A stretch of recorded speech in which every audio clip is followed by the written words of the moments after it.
Well, welcome to Christ and Culture. This is Pastor Jeff Short, your Bible teacher and cultural analyst. And today we're going to be talking about a sad situation in which a young woman of 20 years old was gunned down, shot in her duties patrolling crime-ridden D.C., Washington, D.C. Now, if you recall, the National Guard was sent in to patrol the crime-infested Washington, D.C. area because crime had gotten out of control and the local police could not handle it. They were overwhelmed. So President Donald Trump sent in National Guard, and a number of different states sent soldiers into Washington, D.C. to patrol the streets and keep people safe. I guess the only question and problem was that who's going to keep the soldiers safe? They're sent into a high crime area. They're there to provide security. But as we see, someone opened fire on two of the National Guardsmen in Washington, D.C., and one of them died. It was a young woman named Sarah Beckstrom. And she is dead now because of this situation. So we have to ask ourselves, why are we sending 20-year-old women, young women, into high, dangerous crime areas to patrol? Can't we find a better way to do this? Were there no men that could have been sent in instead of this young woman? Is she uniquely qualified in some special sense that we had to send a 20-year-old young woman into the streets of Washington, D.C., into the crime? The whole purpose of the National Guard being sent into Washington, D.C. was because crime was out of control. It was a dangerous situation. Police could not handle the crime that was taking place in Washington, D.C. So it's a dangerous situation. And so someone somewhere sent a 20-year-old young woman into Washington, D.C., into the danger, into the crime, to provide security for citizens. And lo and behold, she gets shot in the head and is dead right now. And my observation is, I think as a nation, we're a lot better than this. We don't have to send our young women to do the work of men. Men are supposed to do this. Men are supposed to step up. And our system has to do a lot better than sending women, young women, into dangerous situations because they are going to get killed. They are going to get shot. Now, I do not blame her necessarily because she didn't assign herself to Washington, D.C. She didn't decide, okay, I want to go into this dangerous situation. Now, and even if she had volunteered to go into the dangerous situation in Washington, D.C., I think there should have been her commanders telling her, we're going to send you into other situations, but not this one, because this is a very dangerous situation. This is sort of akin to a combat situation or the front line situation in the military combat situations. So they should have, on second thought, not have sent her in there. But it seems like this whole assignment was not taken as seriously as it needed to be by all kinds of different levels, even including maybe even the young woman here. Let me read some from the obituary. This was taken from the National Guard news. It says, Specialist Sarah Beckstrom laid to rest at West Virginia National Cemetery. It says that U.S. Army Specialist Sarah Beckstrom, a military police officer with the 863rd Military Police Company, West Virginia Army National Guard, was laid to rest with full military honors during a ceremony and internment December 9th at West Virginia National Cemetery in Grafton, West Virginia. Beckstrom, 20 years old. So she's 20 years old, just barely out of her teens. And we send her over there to fight crime. Now, don't you think there's something wrong with that? You may say, well, she volunteered. She wanted to be where the boys are. Okay, but there's also a level of responsibility by her commanders and the system to say, well, thank you, but no thank you, because we really do want to put you in the best place where you can be the best use for our military. And can anyone actually make the argument that she was the one? She definitely was the person that needed to go to Washington, D.C. to fight the bad guys, to fight the criminals. She was uniquely gifted. Her skill set and her specialties were the obvious choice for her to go into these high crime areas. Yes, no one can make that. Now, she does have gifts and talents, I'm sure. And there were ways that she could serve. Women have always served in different capacities during, for example, World War II. Women were serving in different capacities, but they weren't on the front lines. They weren't in combat situations or high crime, high danger situations, usually, unless they were functioning in some capacity like a spy or some kind of informant. They were to blend into the situation. And then in that situation, yeah, we can understand. There are situations where women are needed in order to get intel from other women, for example, especially in Muslim countries and terrorist situations in the Middle East, where you have women, military intelligence officers who blend into the community and who speak the language, and who are uniquely qualified to do a specific job that only they can do. And we can totally understand that situation. For example, like I said, in the Middle East, there may be situations where soldiers just cannot go up to women and start talking to them, even if they know the language. They just can't relate that way in a foreign culture like the Muslim world. Soldiers, male soldiers, just can't go up and talk to women on the streets. There are customs, there are religious sensibilities over there that prohibit that. So you need women to be there on the ground in the context of the community where they can speak freely with women, other women to women, rather than male soldiers speaking to women. So we can understand, and they also have to learn the language, Arabic, and they have to know all kinds of different cultural norms so that they can get the intelligence that's needed to help the general overall military victory. But in this situation, can anyone actually say that Specialist Sarah Beckstrom was uniquely qualified and had to go into Washington, D.C. and had to patrol in the high crime areas, had to be there? No, I don't think anyone can make that argument that she and she alone had to be at that spot where she got shot in the head. That very easily and should have been a role for another soldier, a male soldier. No question.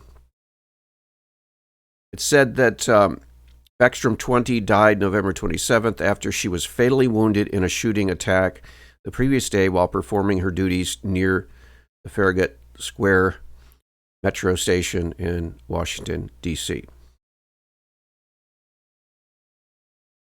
So it talks about some of the words that were spoken at her funeral.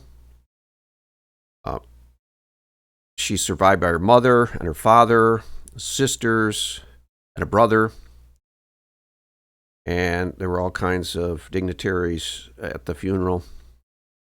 Sarah Beckstrom was born May 17th, 2005, and she was a 2023 graduate with honors at Webster County High School. She enlisted in the West Virginia Army National Guard not long after graduating and completed basic and advanced training at Fort Leonard Wood, Missouri that summer. So she chose the military, it looks like, as a career, which is not necessarily wrong. It's not something that we want to see a lot of women do for obvious reasons. It doesn't normally and naturally fit their skill set the way God made them. The Bible talks about that women are supposed to be, generally speaking, keepers of the home. They're supposed to specialize in bearing and raising children and keeping a peaceful and quiet and orderly home for their families, and to be busy about being mothers and wives in the context of family. So that is the biblical pattern, that's the biblical precedent, but there are situations where women do sign up for military service. There's nothing wrong about that, generally speaking, although, again, we don't encourage that to be a widespread practice. That would be a problem if a lot of women were to start signing up for military duty, because that would be deviating from the biblical pattern. But again, generally speaking, women should be keepers of the home and mothers and wives and family oriented. So she decided to go into the military.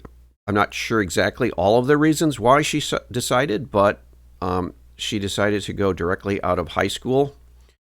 Perhaps it was a way of advancing and getting scholarship money for college later on, or there are all kinds of different benefits for signing up for military duty. So I'm not sure exactly all of her motives for signing up for military. Maybe she comes from a military family. Maybe this is the only route that she could see to afford college, to go on a military scholarship. I'm not sure. Again, those are questions that need to be answered. In August, she and other members of the West Virginia National Guard, including members of her unit, were mobilized in service in Washington, D.C. as part of Operation D.C. Safe and Beautiful, which saw more than 2,000 guardsmen from 6 states provide an additional security and safety presence at key locations in the district. So she was deployed along with 2,000 guardsmen to Washington, D.C. So this was a special deployment. They were going into a city that had been overtaken by crime, to the point where the President of the United States said the police need more help and they need extra individuals to be on the present there to keep citizens safe in the nation's capital. So that's pretty bad. That's pretty bad. When a police force of a city, a major city, a capital city in the United States, cannot even adequately get a handle on the crime that's taking place. And so there needs to be an emergency 2,000 guardsmen sent. Now, my question is, why was this woman, this young woman, 20-year-old woman, sent into a high crime area to patrol? And she was armed. So whenever you're in uniform and you have a gun, you are a target, and you're symbolizing that you mean business and that you are willing to use force. I'm sure she's had gun training and all kinds of basic training and even specialized training, it says here. Now, it doesn't say what specific special reason why she was deployed. So I guess we can assume that she was just deployed with the guys, just because she was a guardsman in West Virginia, and there's no Was there any specific reason why she had to be right there at that spot at that time? Because of her qualifications, specializations, gifts, and skill set? Is there any specific reason why she had to be there? Because it sounds like she was just simply generally deployed with the guys. Now, there's nothing wrong with guardsmen being deployed, but there is something wrong. Now, correct me if I'm wrong, and I didn't hear anybody else say this. I've never read anything about this in print. I've never heard this on radio or internet or video.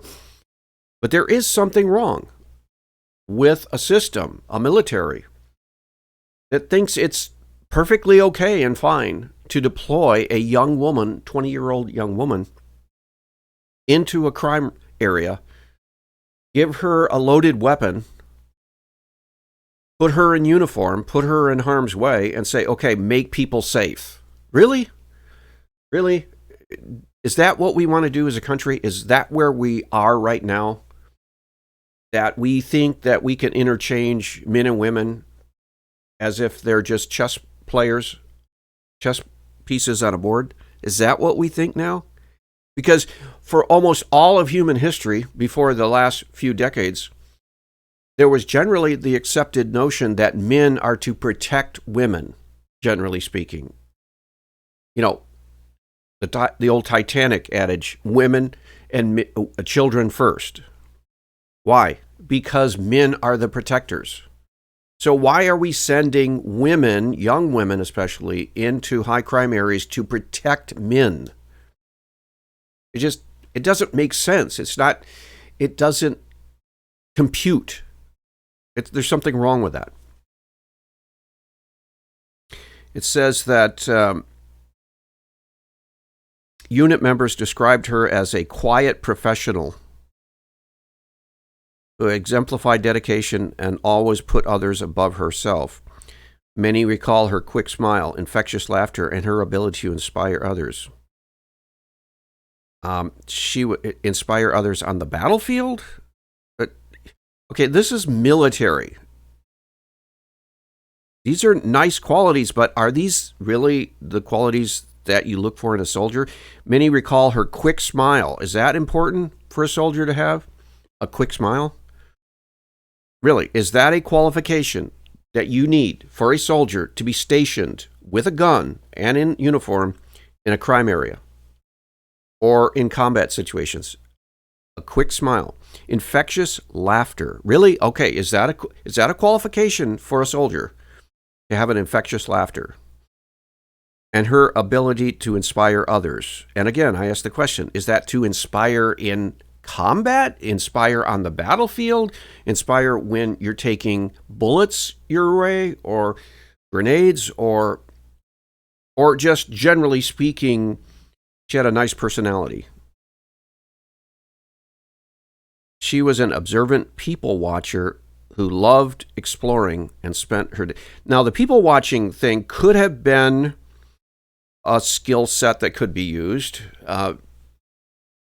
by someone, for example, in her situation, although a non-uniformed person, undercover. She could have been undercover in these areas, just walking around, observing people, seeing who should be there and who shouldn't be there, and somebody out of the ordinary. That could yield intelligence, vital intel for keeping the streets of DC safe. But no, she was out there right in the middle as if a soldier with a weapon, a target for the bad guys to shoot and kill. And one did. Who loved exploring and spent her off-duty hours in the district taking in museums and overall city life, and her family members said. So perhaps she saw this whole National Guard thing. I don't know. I don't want to overly characterize her motives, but perhaps she saw it as a means of advancement, and maybe she wasn't taking this as seriously as she needs to as a soldier, visiting museums and enjoying the overall city life. That sounds like someone who's not in the line of duty, I don't know. I don't know. Maybe she saw this more as sort of a exciting adventure. She could go to D.C., put in the hours on patrol, and have fun in the city, and see the sights, sightseeing, touring as a tourist, and the off duties, and it might be a nice, enriching cultural experience. But, well, now she's dead. Beckstrom was enrolled in Glenville State University and intended to pursue studies related to mental health. Passionate lover of animals, she was a dog mama to one pup, said the family members, and was known to often carry snacks to share with squirrels she might encounter. And that is really sweet. And that's what we might expect from a young woman of 20, but maybe not a soldier. She was shy, quiet, and reserved until she got to know people. Her family members said she loved music, pasta was her favorite food, and she especially enjoyed playing arcade games. An avid reader, she was especially drawn to poetry and reading Rupi Kaur's Milk and Honey. Family described her as a gentle soul who loved and lived deeply. Now, again, I don't want to be too harsh here, but is that one of the qualifications of a soldier? A gentle soul? Honestly, really, this is a question. I'm getting the description that this young woman who died, who was shot in the head, who was on patrol, I'm getting the impression that she was sort of a shy person. She had a nice personality. People liked to be around. And was a gentle soul. That doesn't sound like soldier qualifications. That's not the kind of quality that, say, a recruit who's looking for men to put into military duty, you would want to check off a list. Okay, we're looking for a few good men. They have to have gentle souls. No. In fact, the very opposite of that. You might want to be looking for people that have a savage streak in them, because you're going to be out there shooting live ammo at people who are trying to do something bad. If you have a gentle soul, that may not work. In fact, that might disqualify you from being out there in a combat situation on the front lines, carrying a gun, because you're going to have to use that gun. If you carry a gun, you may have to use that gun. Are you willing to use that gun? Are you willing to shoot someone dead in the service of the defense of others and the nation? I don't know. These are really important questions we have to be asking our military and all of society and our political leaders.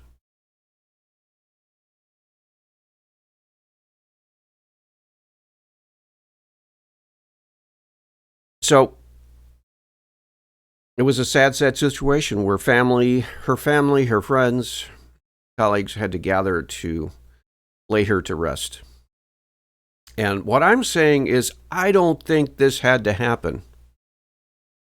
I think that women serving in the military, there are places where women can be used in the military, but we should really rethink this whole idea of deploying women on the front lines, whether that's in combat in the Middle East, whether that's deploying them in cities like Washington, D.C., that are overrun by crime.